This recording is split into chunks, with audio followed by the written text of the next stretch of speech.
പറഞ്ഞായിരുന്നു. ബാക്കിയാണ് നമ്മളിപ്പോൾ നോക്കുന്നത്. ഫസ്റ്റ് നമ്മൾ പറയുന്നത് ഇമേജിൻ്റെ ഷാർപ്നെസ് ആണ്. LED പ്രൊജക്ടേഴ്സിന് ഹൈ ക്വാളിറ്റി ഇമേജ്, ഷാർപ്പായിട്ടുള്ള ഹൈ ക്വാളിറ്റി ഇമേജ് പ്രൊഡ്യൂസ് ചെയ്യാൻ സാധിക്കും. പക്ഷേ LCD പ്രൊജക്ടേഴ്സിന് അതിലും നന്നായിട്ട് പെർഫോം ചെയ്യാൻ പറ്റും. അതായത് ഷാർപ്പ് ഫോക്കസ്ഡ് ഇമേജാണ്, ഹൈ റെസൊല്യൂഷനാണ് LCD പ്രൊജക്ടറിന് LED പ്രൊജക്ടറിനേക്കാളും. കമ്പയർ ചെയ്ത് നോക്കിയാൽ ബെറ്റർ ഏതാണ്? LCD പ്രൊജക്ടറാണ്. LED പ്രൊജക്ടറിനേക്കാളും sharp and focused image high റെസൊല്യൂഷനിൽ പ്രൊഡ്യൂസ് ചെയ്യാൻ പറ്റുന്ന ആർക്കാണ്? LCD പ്രൊജക്ടറിനാണ്. നെക്സ്റ്റ് പോയിൻ്റായിട്ട് ബ്രൈറ്റ്നസ് നമ്മൾ കൺസിഡർ ചെയ്താൽ ഏതിനാണ് കൂടുതൽ ബ്രൈറ്റ് ഇമേജ് പ്രൊഡ്യൂസ് ചെയ്യാൻ പറ്റുന്നത്? LCD പ്രൊജക്ടറിനാണ്. LED പ്രൊജക്ടറും LCD പ്രൊജക്ടറും നോക്കിക്കഴിഞ്ഞാൽ കൂടുതൽ ബ്രൈറ്റ്നസ് ആർക്കാണ്? LCD പ്രൊജക്ടറിനാണ്. അപ്പോൾ നമ്മൾ രണ്ട് കാര്യം പറഞ്ഞു. ഇമേജ് ഷാർപ്പ് ആൻഡ് ഫോക്കസ്ഡ്, കൂടുതൽ ഷാർപ്പും ഫോക്കസ്ഡും അതുപോലെ ഹൈ റെസൊല്യൂഷൻ ഇമേജ് പ്രൊഡ്യൂസ് ചെയ്യുന്നത് LCD പ്രൊജക്ടറാണ്. ബ്രൈറ്റ്നസ് LCD പ്രൊജക്ടറിനാണ് കൂടുതൽ.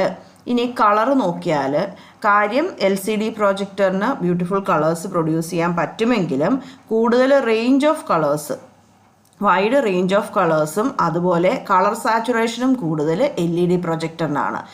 വൈഡ് റേഞ്ച് ഓഫ് കളേഴ്സും അതുപോലെ കളർ സാച്ചുറേഷൻ, ഇത് രണ്ടും നോക്കിയാൽ ആരാ ബെറ്റർ?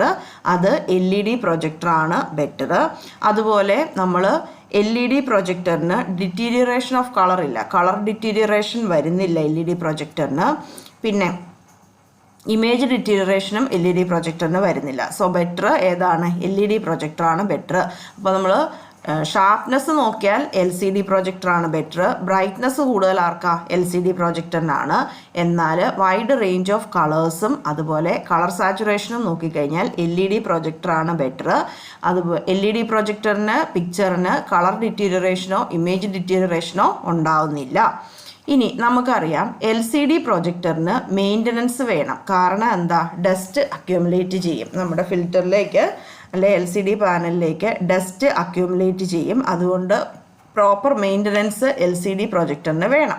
എന്നാൽ LED പ്രൊജക്ടറിന് ഇതിൻ്റെ ആവശ്യമില്ല. സോ മെയിൻ്റനൻസ് കേസിൽ നോക്കിയാൽ ആർക്കാണ് മെയിൻ്റനൻസ് വേണ്ടത്? LCD പ്രൊജക്ടറിന് ഡസ്റ്റ് കളക്ഷൻ ഉണ്ടാകുന്നുണ്ട്, അതുകൊണ്ട് തന്നെ പ്രോപ്പർ മെയിൻ്റനൻസ് വേണം. LED-ക്ക് അങ്ങനെ ഒരു പ്രശ്നമില്ല. ഇനി ലൈഫ് സ്പാൻ നോക്കിയാൽ ആരാ ബെറ്റർ? LED പ്രൊജക്ടറിനാണ് ലൈഫ് സ്പാൻ കൂടുതൽ. നമ്മൾ വർക്കിംഗ് പറഞ്ഞപ്പോൾ തന്നെ പറഞ്ഞിരുന്നു, അറൗണ്ട് 30,000 hours ആണ് പറയുന്നത്. സോ ലൈഫ് സ്പാൻ കൂടുതൽ ആർക്കാണ്? LED പ്രൊജക്ടറിനാണ് ലൈഫ് സ്പാൻ കൂടുതൽ. ഇനി ലൈഫ് സ്പാൻ പറയുമ്പോൾ നമ്മൾ വേറൊരു കാര്യം കൂടെ പറയും. അതായത് LCD പ്രൊജക്ടറിന് ഡസ്റ്റ് കളക്ഷൻ ഉണ്ടായിക്കഴിഞ്ഞാൽ ആ ഫിൽറ്റർ റീപ്ലേസ് ചെയ്യേണ്ട ആവശ്യം വരുന്നുണ്ട്. അത് മെയിൻ്റനൻസിൽ പറയുന്ന LCD പ്രൊജക്ടറിനകത്ത് ഡസ്റ്റ് കളക്ഷൻ ഉണ്ടാവും എന്ന് പറഞ്ഞു. അപ്പോൾ ഉണ്ടായിക്കഴിഞ്ഞാൽ ആ ഫിൽറ്റർ റീപ്ലേസ് ചെയ്യേണ്ട ആവശ്യം വരും. പക്ഷേ ലൈഫ് സ്പാൻ കൂടുതൽ ആർക്കാണ്? അതുകൊണ്ട് തന്നെ LED പ്രൊജക്ടറിനാണ് ലൈഫ് സ്പാൻ കൂടുതൽ വരുന്നത്. LCD പ്രൊജക്ടറിൻ്റെ ബൾബ് റീപ്ലേസ് ചെയ്യേണ്ടി വരാറുണ്ട് ഇടയ്ക്ക്.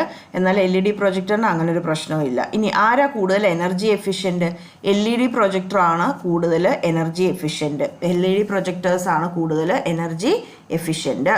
LED പ്രൊജക്ടേഴ്സിന് കുറച്ച് പവർ മതി. സോ നമ്മൾ പറഞ്ഞ ഫാക്ടേഴ്സ് എന്തൊക്കെയാണ്? ഒന്ന് ഷാർപ്നെസ്സും ഹൈ റെസൊല്യൂഷൻ ഇമേജ് പ്രൊഡ്യൂസ് ചെയ്യുന്ന ആരാ? അത് LCD പ്രൊജക്ടറാണ്. ബ്രൈറ്റ്നസ് കൂടുതൽ ആർക്കാ? LCD പ്രൊജക്ടറിനാണ്.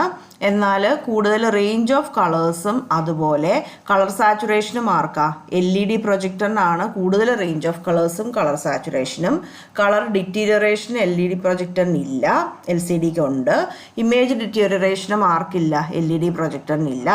അതുപോലെ മെയിൻ്റനൻസ് LCD പ്രൊജക്ടർ അതിന് പ്രോപ്പറായിട്ട് മെയിൻ്റനൻസ് വേണം. കാരണം നമ്മൾ വർക്കിംഗ് പറഞ്ഞപ്പോഴേ പറഞ്ഞു അതിൽ ഡസ്റ്റ് അക്യുമുലേറ്റ് ചെയ്യും. ലൈഫ് സ്പാൻ ആർക്കാ കൂടുതൽ? LED പ്രൊജക്ടറിനാണ് കൂടുതൽ ലൈഫ് സ്പാൻ കൂടുതൽ എനർജി എഫിഷ്യൻ്റ് ആയിട്ട് നിൽക്കുന്നതും ആരാണ്? LED പ്രൊജക്ടറാണ് കൂടുതൽ എനർജി എഫിഷ്യൻറ്റ്. Thank you.